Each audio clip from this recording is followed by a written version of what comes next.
Can I do a little slightly different one, which I have right here? I have an IT challenge. However,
Good evening, everybody, and welcome to the Pullman Police Advisory Committee. I am Stephanie Rink, the chair.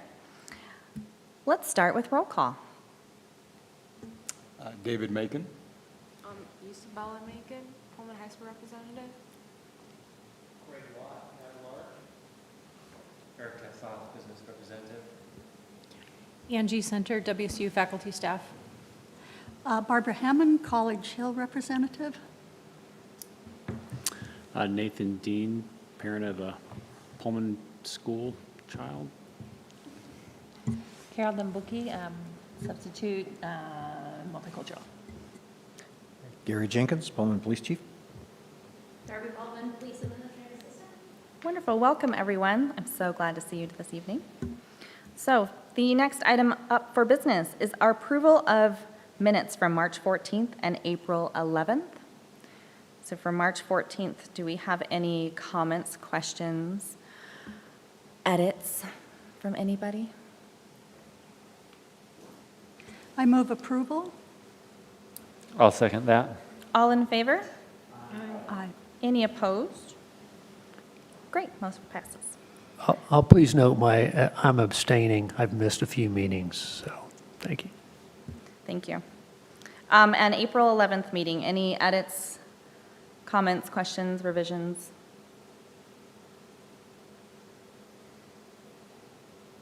Okay, seeing none, do we have a motion to approve? I'll move to approve the minutes.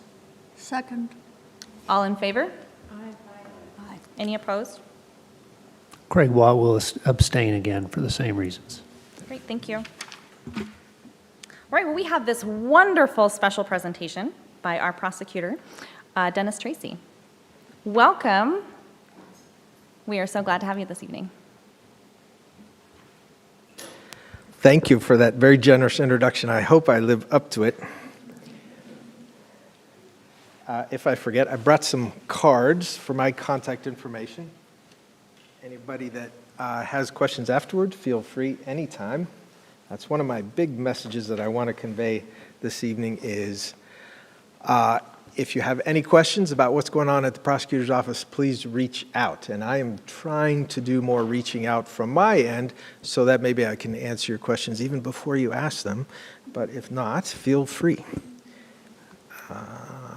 Dennis, I'm sure they could just reach out to some of the defense attorneys, and we'll tell them how it really is. That's true. That's true. You could get that view as well, and it's no doubt a good view. Now, I put this presentation together. I kind of refined another presentation. This one's more focused, maybe just a little bit, on the management side of the prosecutor's office, which maybe is even more relevant to what you all do here on the Pullman Police Advisory Committee. So, prosecutor management. So first, a little bit about me. I am a master of the obvious, and so some of the things I'm going to say here tonight will be obvious, maybe, but I'll say them anyway, even whether they're obvious or not. A little bit about me. My bachelor's degree is in marine transportation, so of course it makes perfect sense for me to be a prosecuting attorney here in the inland part of the state, far from the sea. I went to law school with the idea of going into admiralty law, but then I took a public defender clinical course in my last year in law school and decided, oh my gosh, no, this is what I want to do. So this is what I've been doing. I started as a deputy prosecutor here in this county some years ago, and then I went into public defense and private practice, primarily in public defense, and then have been the prosecuting attorney here in Whitman County for almost 20 years. Can you teach an old dog new tricks is a question that I have, and I'm hoping the answer is yes, because as time goes on, I and the prosecutor's office in particular has to adjust and adapt to the times in which we live. I'll talk a little bit about that later. Who we are in the prosecutor's office. Let's see if this works. In the criminal justice system, the people are represented by two separate yet equally important groups: the police who investigate crime and the district attorneys who prosecute the offenders. These are their stories.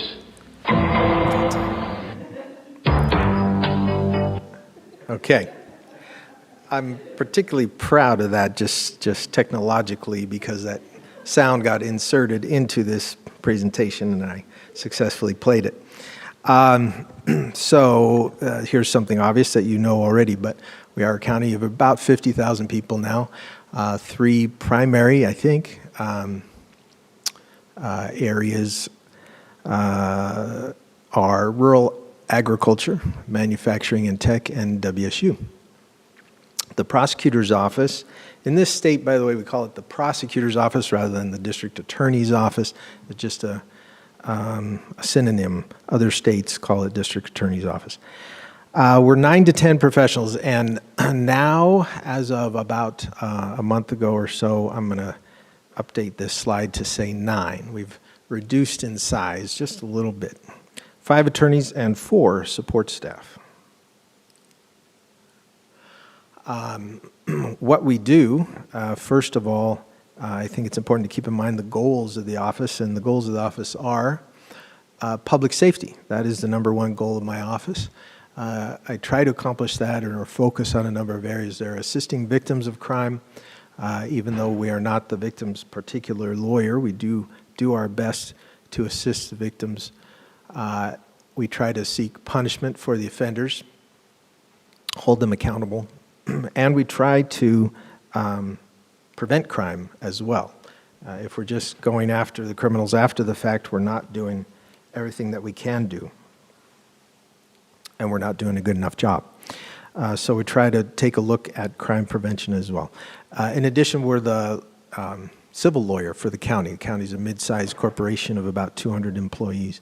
And what we no longer do very actively anyway is enforce child support orders. We've regionalized that service and combined that operation with Spokane counties. That's why we're 9 people instead of 10. Overall, we're using our skill and judgment to try to do the best job we can, with, of course, the overall goal, again, of trying to promote the general welfare. In terms of budget, we cost the county general fund about $600,000 in 2019. That's the most recent figure that I have. It's gone up somewhat since then. We get more money from state grants and federal grants as well, but what we cost the general fund is about $600,000, or a little bit more, in fact, now. For that $600,000, we, on the criminal side of things, handle whatever crime occurs in the county, whether it's in the city of Pullman or outside in the unincorporated areas of the county or in any of the small towns. The only thing we don't handle is misdemeanor crimes occurring in the city of Colfax if those crimes are handled by the City of Colfax Police Department. That's the way our mishmash of state law and local jurisdiction works out. Those cases are handled by the Colfax Municipal Court. Otherwise, we handle all other criminal cases, and there's quite a variety. Oops. Quite a variety. For instance, in 2018, all the way from murder down to simple minor possession alcohol. And those are the approximate numbers there, about 1,700 cases in 2018 that we handled. That includes cases that we declined to prosecute. Sometimes when police officers investigate a case and write up the report, the prosecutor's office doesn't always charge it or prosecute it. Sometimes there isn't enough evidence to prove the case beyond a reasonable doubt. Sometimes there is, and yet the victim asks us not to prosecute. There can be all kinds of various reasons for that. Sometimes, in rare cases, there is enough evidence, but it just would not serve the best public purpose to prosecute the case. Sometimes we just don't have the resources to prosecute that particular kind of case. I have in yellow there, beware of statistics, because Mark Twain, I was going to ask you who actually said this, but that was for the college class that I was talking. Mark Twain said, I believe it was him, that in regards to statistics, there are statistics. People make fun of me because I always blow the punchline. Okay, let me start over. Mark Twain said that there's lies, and there's damn lies, and then there's statistics. So be careful of statistics. And what I particularly want to then tell you about is, I think that this is true. If it's not, it's approximately true, that on average, prosecutors, I believe nationwide, broad average, don't prosecute or end up dropping about a third of the cases that get referred to them. I have seen that statistic in particular in regards to the federal system. So the U.S. Attorney's Office handles the cases that the FBI and the ATF prepare and all. And about a third of those they end up dropping or just not prosecuting for various reasons. Well, around the time of 2018, give or take a year, a study came out that I became aware of. There's a national group called, I should put this in my PowerPoint so I don't forget their name.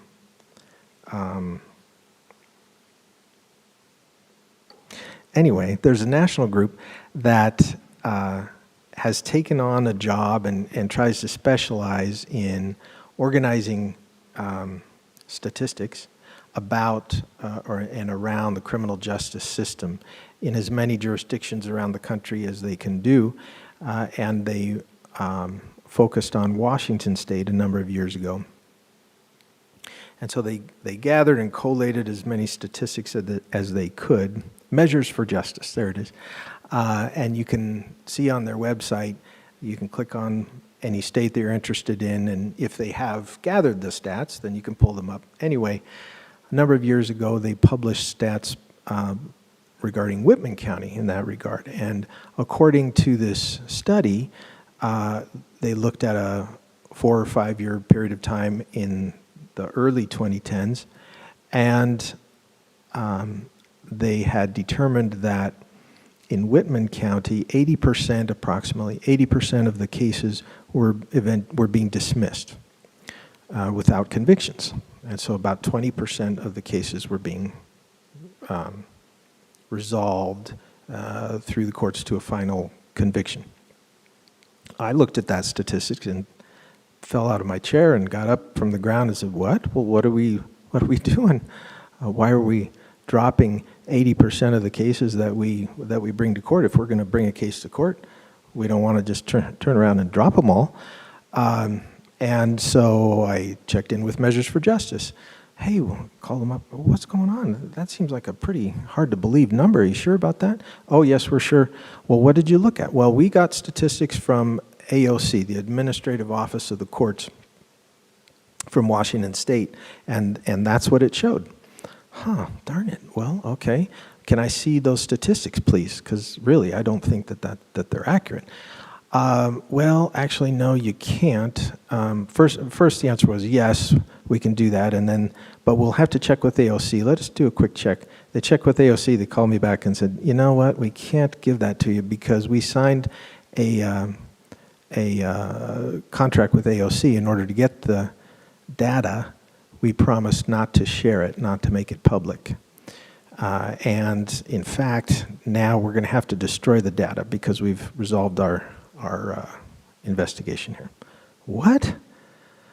Okay, well, let me talk to AOC. AOC, hey, I'm interested in getting this data that you sent to Measures for Justice because I think there has to be a mistake somewhere.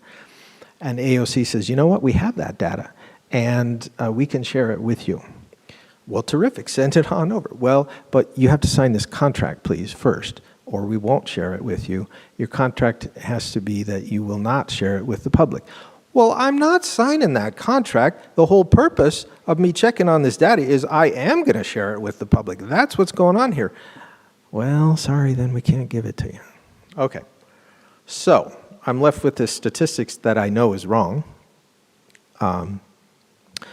And the files in my office regarding that period of time that they looked at had now been destroyed. So what I could do, though, is pull up the most recent year. I think I only looked back at 1 year of total. I think it was only 1 year. And so let's say we looked at 2017. All those files still existed in my office. We pulled them all, and I paid an intern and a staff person for a few weeks' worth of salary to go through all those. And they were able to determine that no, there were approximately 20% in our office that did get dismissed eventually for various reasons. And we pulled all of those out and examined the reasons that those 20% had been dropped or dismissed, and it was statistics that I'm very proud of. It was an accurate and good result in every instance. So beware of statistics is my message there, that they're not always accurate. How much time do I have to talk? Not this much time. I see. I see. No, as your response. No, you're fine. I mean, you can go till 6:30. No, I won't do that. I can talk a lot, but and I'm happy to take questions anytime. I probably should have said that earlier. So, how do we do all of that? Though that huge number of cases through the efficient and effective use of our resources is how we try to do it. And some hard work. So for instance, here's a few things that I do. We have a drug court.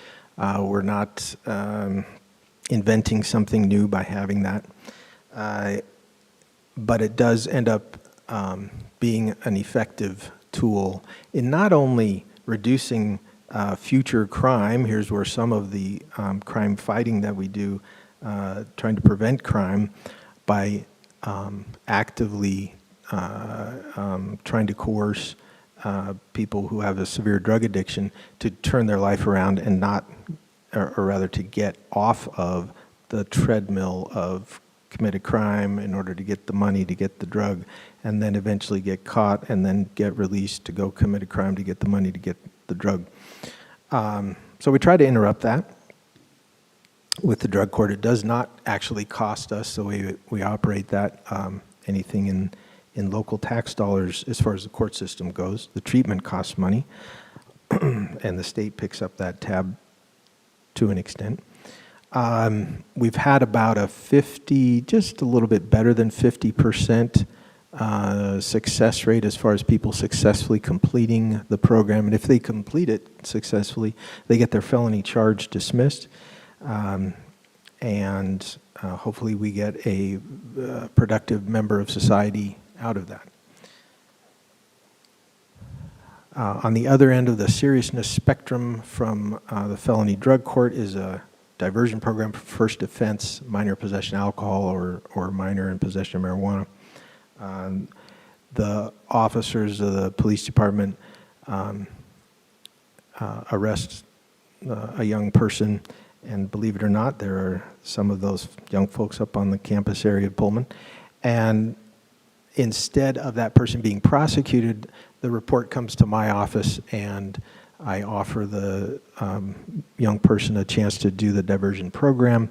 And if they agree to do it, they're not obligated, but if they agree to do it, everything is put on hold. They're not actually formally charged with any crime, and instead they do a 6-month hold period.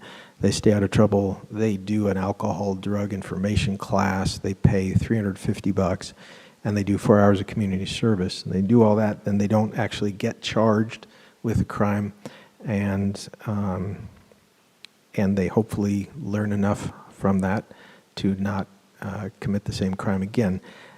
We're not 100% successful at that, but we're fairly successful.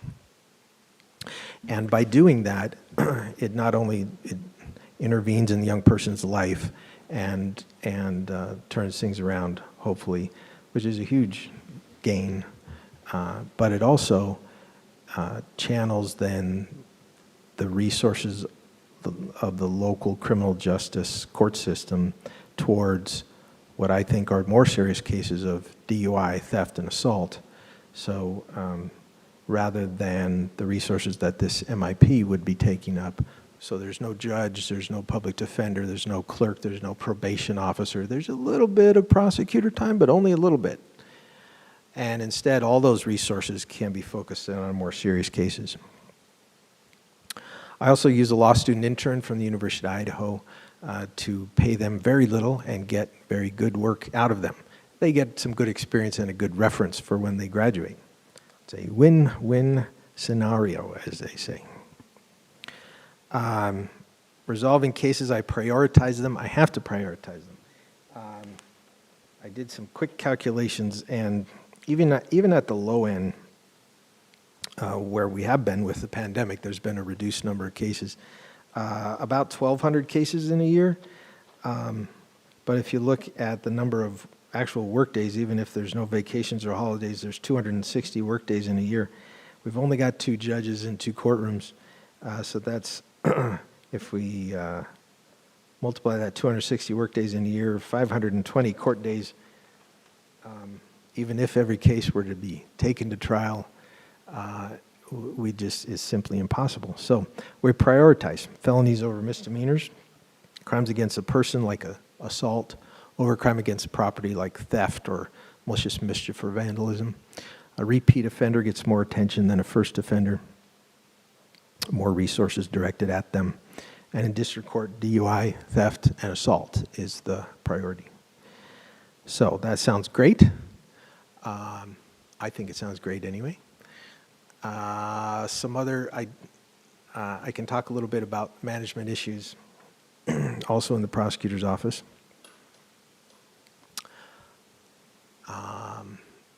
Goal setting is important in my office, and some sources that I use to set those goals that you saw earlier, the slide from earlier.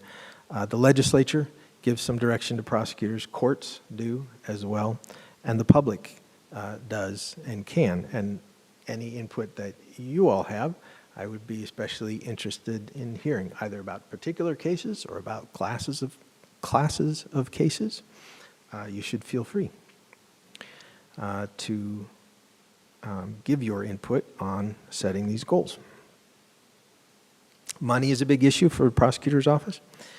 You can have the best intentions, you can work hard and be real smart, but I still have to attract talent. Deputy prosecutors and support staff are both critically important in my office, and having the money to pay them is critically important. The county commissioners set the budget for the prosecutor's office. They set it every year, and of course there's never enough, but we do the best we can. That's a little bit about budgets. Having a budget, what are you going to spend it on? This is a slide about setting priorities, reminding the prosecutor that it's important to listen to the public, to the legislature, the courts, to other prosecutors. In setting these goals, it's important to listen, and then it's important to keep the goals in mind. We talked about prioritization already. I'm going kind of fast through this because I think this probably isn't all very new to most of you. Communication is a critical issue in managing the prosecutor's office. Why is that important? It's critically important for the public, including leaders of the public, such as you all, and people who are not leaders of the public, to have faith in the government and to have faith in our justice system. If there's a lack of information, if there's a information vacuum or a void, it's my experience that that vacuum is quickly filled with misinformation, false information, or at the very least, assumptions that turn out to be incorrect. And so it's very important for me to try to communicate with the public as much as possible in order for our government to actually function. Because if people don't believe in the fact that the police department is going to treat them fairly and do good work, or that the prosecutor's office is going to treat them fairly and try and reach a just outcome, or that the judge is going to do the same, or that the jury is going to do the same, people aren't going to show up for jury duty, and everything falls apart. That's a shorthand, but it's true. And so communication is critical. I also get a better result in individual cases. That's a reference to, it's important for my office to communicate in individual cases with, for instance, the crime victims. Makes it a nicer place to come to work.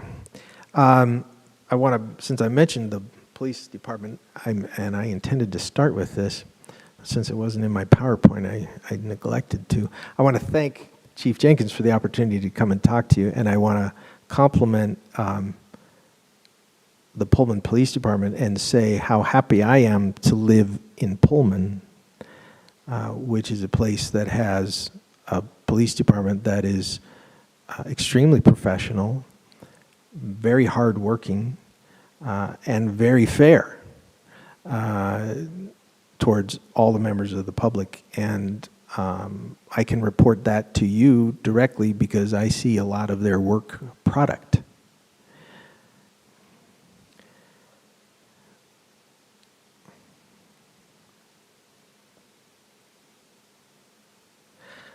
Measuring performance is a new thing. Maybe it shouldn't be such a new thing. It's always been important, but it is important both internally for me to motivate my coworkers and help them improve their performance. Also, measuring performance and then reporting that performance is important for my office to report it to the public for the reasons that we just talked about, but also for my office to report it to the police department. My office isn't always good about letting the police department know about the outcome of every case, or we send the piece of paper on the outcome of every case, but by then we've moved on, and we don't always follow up with the police department and give them as much information as sometimes we should on the case. So measuring the performance and then communicating that with both the public and the police are important. How do we measure the performance? Not by notches on a gun belt, not by the number of nasty emails we get, either for whatever it is that we're doing or against whatever it is that we're doing. And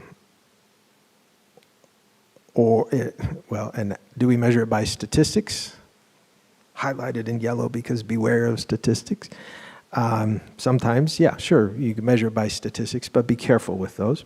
PPI, Prosecutor Performance Indicators, that's the new thing. That's the new buzzword. And if you go on the King County website, you'll see their data dashboard. That's another buzzword. And they've got a lot of statistics and a lot of information on their website. I can only dream of having such a website. It's beautiful. It's wonderful. It's very helpful for them because they've got a lot of cases, and statistical analysis is particularly useful, I think, in those larger jurisdictions. It loses some of its usefulness in very small jurisdictions. You know, how does the prosecutor's office handle murder cases? Well, in King County, they got a range of cases that they can show you. This is how we handle murder cases. In Whitman County, we've got one case from a couple years ago that we can talk about. That's the case that that we can talk about. So statistics isn't so useful in that instance, but it does certainly play a role, and I hope to get better at it, at the use of it. Talk about odds and ends. There's a few extra things that I wanted to mention. Any questions so far? I'll pause. Seeing none. I think this is a slide that I've added that merits mentioning. Since George Floyd was murdered in 2020 and the Black Lives Matter movement, I feel very strongly that the management of any prosecutor's office in this country has to at least stop and think and examine how we've been doing things, and think about whether we can, or what ways there are that we can do things better, and how we can address any injustices that may be inherent in our system, and there undoubtedly are some, how we can address those, or at least try to address them. That's a whole nother topic, but I think it's very important to mention it in any kind of overview now as well. Timeout. The victim's input is very critically important, and I am remiss if I don't bring that up in any talk that I give about what it is that a prosecutor does, because a victim of a crime plays a huge part in what it is that the prosecutor does. While we're not the victim's lawyer, it's very important, not only for me to say this, but for the prosecutors daily to remember it. And that's not always the easiest falling off a log kind of thing to do. We get wrapped up in, okay, what's in the police report? What do we have to do to get the conviction? What's exactly going to be our evidence? And it's important that prosecutors pause and say, well, what does the victim think about all this? First step in finding out what they think about it is contacting them and involving them in the process, educating them about the criminal justice system. Luckily, this is the first experience that many of them have had with the criminal justice system. Very unfortunately, though, for them, they are now involved in the criminal justice system. So we have to take special care to assist them in regards to assisting them with any injuries that they may have, of course, and offering a referral to any services program and that sort of thing. But also to keep them informed about the process and the case in general. Ask for their input, and not just ask, but listen to their input. And then make sure that their voice is heard in court. There's some great things about the state of Washington as far as the criminal justice system goes. In the courts, we are approximately, this slide is now a couple years out of date, but I think this is still accurate. We're approximately 46th in the country in prison population, with approximately 15,000 people in prison. This is, by the way, those that are incarcerated in the state prison system, not the local county jail. But 46th in the country, so we are on the low side of per capita incarceration. Only 3% are serving time in our state prisons for drug sentences. It is hard to get to prison in Washington if it's just a drug crime. Now, since it is no longer a felony to be in possession of a drug, the only drug crimes, for the most part, the only drug crimes that go to prison now are those that are dealing or selling controlled substances. And unless a person is dealing for profit and has priors, they're not going to end up in prison. And they will first be afforded the option of various drug offender sentencing alternatives. There's a very low or a fairly low percentage of those in prison are there on property crimes, so burglary, car theft, that sort of thing. One has to commit a number of felony crimes before being sent to prison in Washington for property crimes. 76%, the vast majority, are there because of violent crimes and sex crimes, which, in my view, is what the prison system should most be used for. Some things about Washington that are not so good. We need more mental health resources. There's a huge need for more. I haven't added in here, there's a new thing in Whitman County now, a community court. And that's a program that Judge Hart, the district court judge, set up working with Dan LeBeau from my office, the chief deputy prosecutor. And I don't know if Mr. Watt has been involved with that yet. It's still sort of just getting off the ground, but it is focused on folks that are committing misdemeanor crimes like trespassing, maybe shoplifting, that sort of thing, that have mental health and or addiction problems, and it's designed to focus some fairly intensive court resources on them to try to get things turned around. That's a new good thing here. Anyway, Washington needs more mental health resources. Department of Corrections needs more resources to supervise people once they get out of prison, not just to kind of keep them under their thumb, but to actually take them by the hand and help them go through a job training program or help them get focused on getting a job, help them actually re-enter society. And I've been impressed with our local Department of Corrections people now. Our county is staffed primarily out of Clarkston, and they're going to hold these folks accountable, don't misunderstand me, but they're also interested in the people that they are supervising in the sense that the people that they're supervising are human beings, and they're trying to actually assist them maybe in staying out of trouble as much as they're supervising them and holding them accountable where they screw up. So I like that. State versus Blake, you've all maybe talked about already or are familiar with. I know Mr. Watt's familiar, but so February of 2021, the state Supreme Court, I didn't see a lot of head nods, so I'm going to talk about this for just a second. Okay. February 2021, our state Supreme Court said that our that the law on the books since 1970 that said it was illegal for someone to have a controlled substance without a prescription. So this is referring to felony drugs like cocaine, heroin, methamphetamines. Our law said it's illegal, it's a felony for someone to be in possession of that. But our law didn't require the prosecutor to prove that the person knew that they were in possession of it. So if it was in their pocket, in theory, there could be a question about whether the person knew that they were in possession of it. Anyway,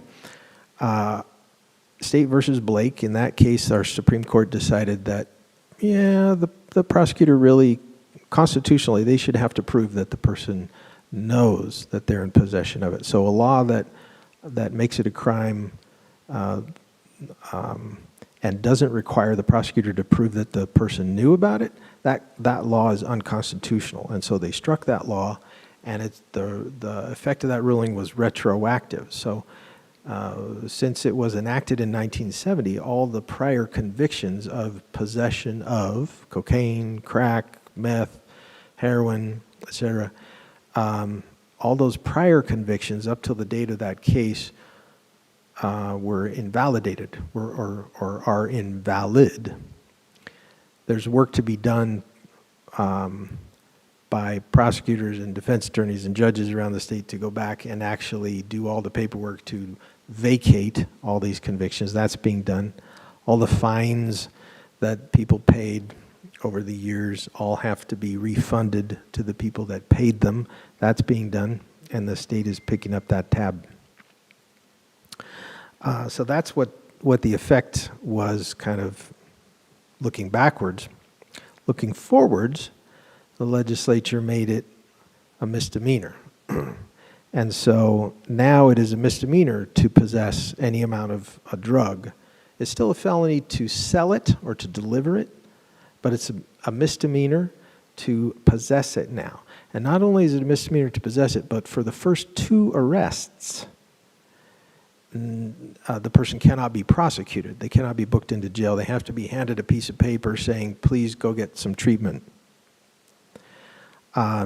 So it's a effort towards, I think, treating drug possession and drug addiction primarily as a public health problem rather than primarily as a criminal problem. In theory, I think that's great. It is a public health problem, and maybe that's the best way to address it. The problem is with the program that the legislature has set up is really that they haven't set up a program. There is no good system to which people are being referred for treatment now. There are some treatment resources in the city of Pullman, but not elsewhere in the county. And for someone who is in the throes of addiction, to be handed a piece of paper and said, okay, be on your way, sir, rather than have some handcuffs put on and have to go talk to a judge and have to formally enter into a drug court to have all those charges eventually dismissed and have to take UAs on a regular basis and have to come to court on a regular basis and be held accountable for their own behavior. For that person who doesn't have to do all that and instead is just handed a piece of paper in the throes of their addiction, that is so far proving to be ineffective. And we have seen in this county an increase in property crime, car thefts, burglaries, and what have you. So diversion, what diversion is my slide there, and it's a tasty carrot to not be prosecuted, that's true. But is the stick big enough? So far not. And that's the end. So, yes.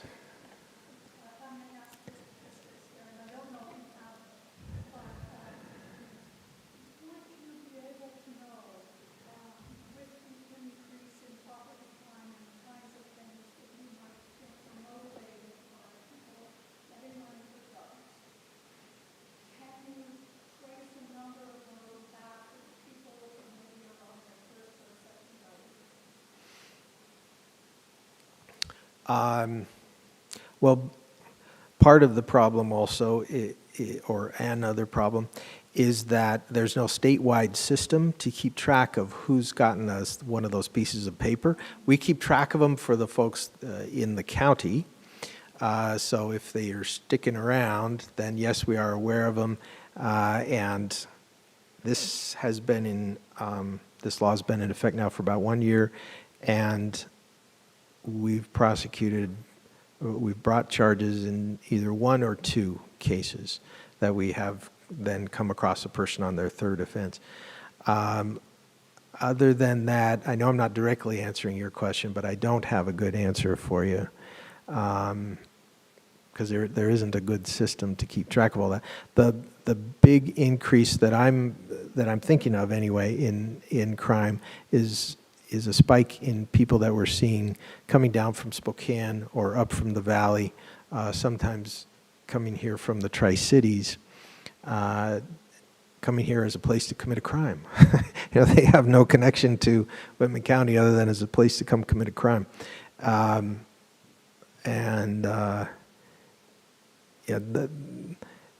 Those people, when they're when they are caught, they're prosecuted for the crimes that they're committing besides the stuff they have in their pocket, you know, the fentanyl or the whatever it may be. So. Hmm?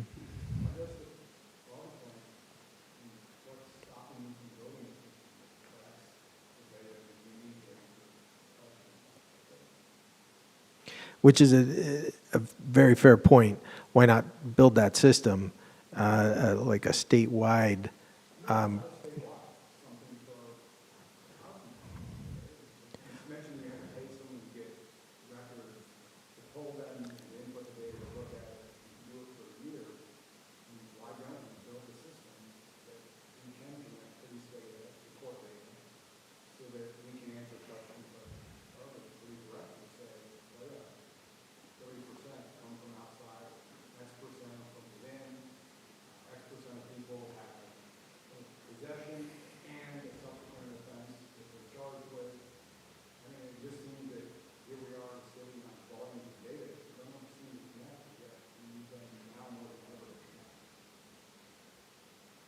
Well, that's a great point. That's something that I hadn't really considered. So I'll think that through. On the issue of just who's gotten the 2 referrals, that keeping track of that, I think that, well, I guess I'm not entirely certain, but I think that all the local police agencies do talk to each other on that. And so, you know, somebody who's gotten a referral from the sheriff's office and somebody who's gotten a referral from the Pullman Police Department and then gets another arrest, I think that the police agency making that 3rd arrest would know about the other 2, but I'm not certain. So I'll check. Do you know, Gary?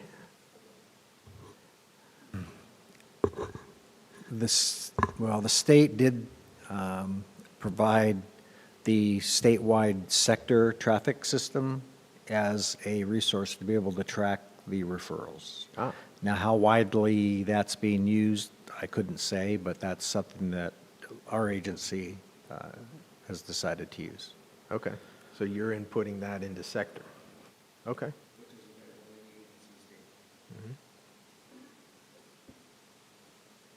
Okay. But, and your broader point about trying to, I guess, extract as many data points and putting them together is a very valid one, too. I'll think about that.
Yeah.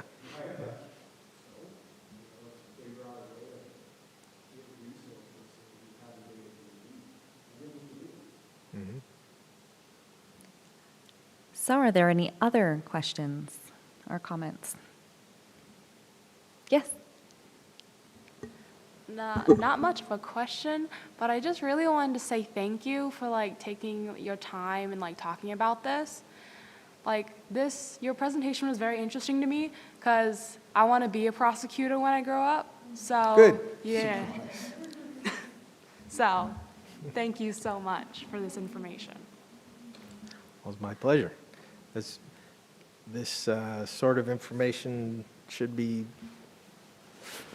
publish more often, I think. So, Well, thank you for joining us this evening. We really greatly appreciate your time thank and you your for knowledge. listening. Okay, next up, we have our police department update. Chief Jenkins. All right, thanks, Dennis. So I'll update you on our staffing. As you know, we have 2 officers currently in the academy, and their graduation will be June 8th. Another officer started the academy, Abby St. Andre, the wife of Love St. Andre, and she began working with us on April 13th. She started the academy on May 3rd and is due to graduate September 9th. And we are still working on a background on one lateral applicant that would be number 33 of our authorized staff of 33. And in records, we had one vacancy that we completed a background and made a job offer to Leslie Avery, and she is due to start with us July 1st, and that will bring us up to full staffing in records. The police technology specialist recruitment, both applicants ultimately withdrew, and we are now renewed our recruitment for that position.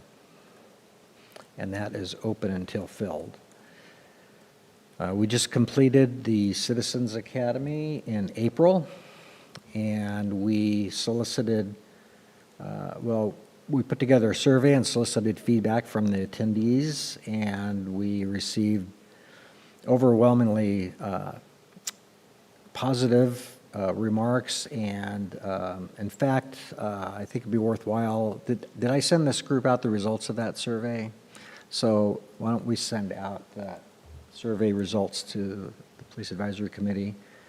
And definitely, I think we moved the needle on just about every area as far as the public's perception of Pullman Police Department and their confidence in us.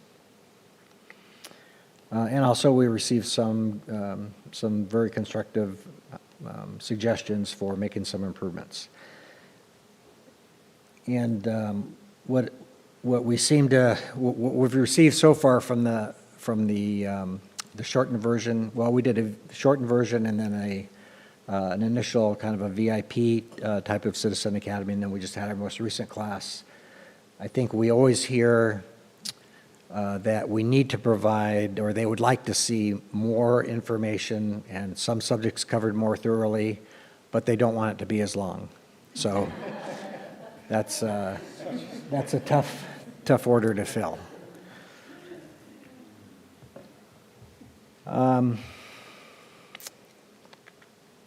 So coming up this Saturday, we will be making, at their request, making a safety presentation for the Pullman Islamic Center, and we'll be joined by Prosecuting Attorney Dennis Tracy, as well as the U.S. Attorney's Office and the FBI. Their graduation is coming up on May 23rd. And then I will be at the WASPIC conference in Spokane the week of May 23rd. The day after our officers graduate from the Spokane Police Academy, Jake Opgenorth, Commander Opgenorth, will be graduating from the FBI National Academy. So he will be back shortly after that. And does anybody have any questions? We had to walk and roll last week, 2 weeks ago? It's like on Brian, it went really well. It was really well attended. So actually a nice day. Oh, the walk and roll event, yeah. I got a sunburn. Who would have thought? So, and that's a good thing to bring up, because that's, I think, partially a reflection of an advantage of the new administrative sergeant's position, that he's in a position that he can help kind of spearhead those from our department's perspective and make sure that we have a presence at those types of events.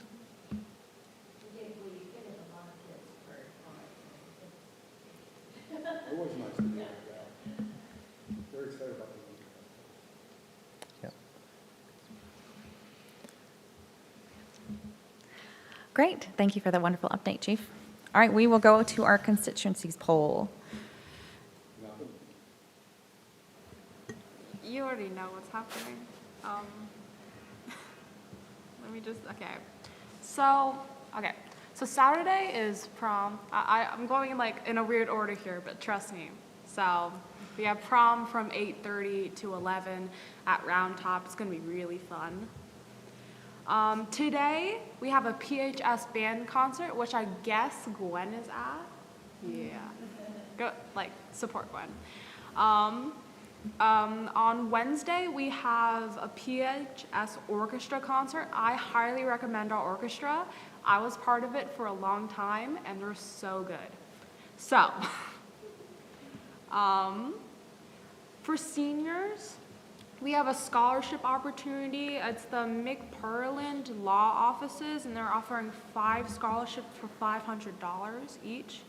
So, it's pretty good. Yeah, and the ACT for June 11th, you have to have a late registration by May 20th. For the ACT July 16th, it's registered by June 17th, and SAT on June 4th, late registration would be May 25th. So that's all I have to say. Great, thank you. Craig? Nothing to report from at large. Nothing from business. And I don't have anything to report as the parent of the school district child.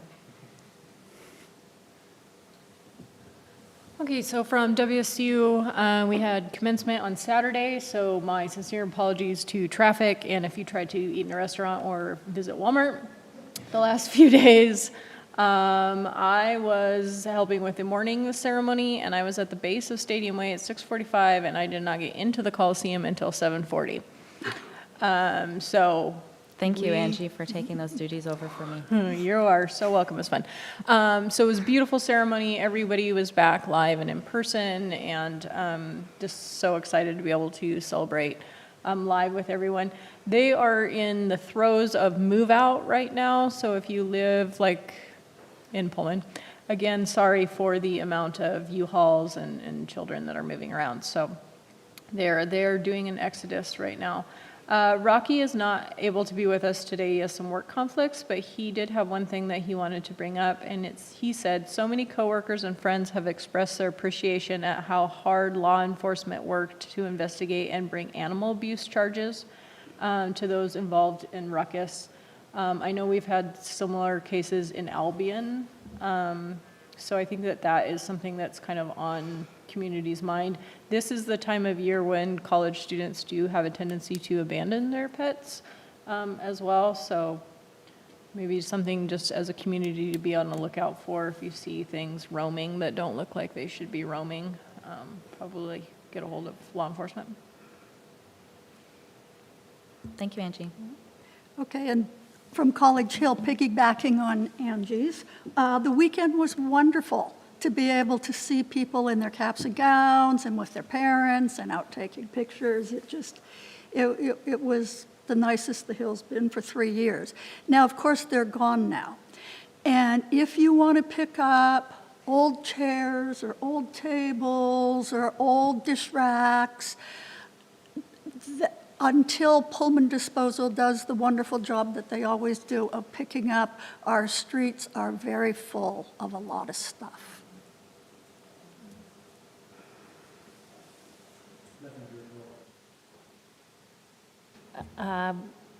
I'm just sharing that the Palouse Council on Racial Equity is planning a Juneteenth celebration on Father's Day, Sunday, June 19th, from 1 to 4 at Rainey Park. So it's the first ever. Come. Great, thank you. Seeing that we don't have any public anymore, we do not have any public comment. So our next meeting is June 13th, and we are doing bike patrol, is that correct?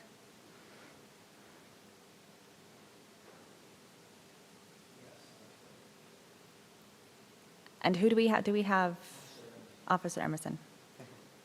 Wonderful. Anything else for the good of the order? Great. Have a lovely evening.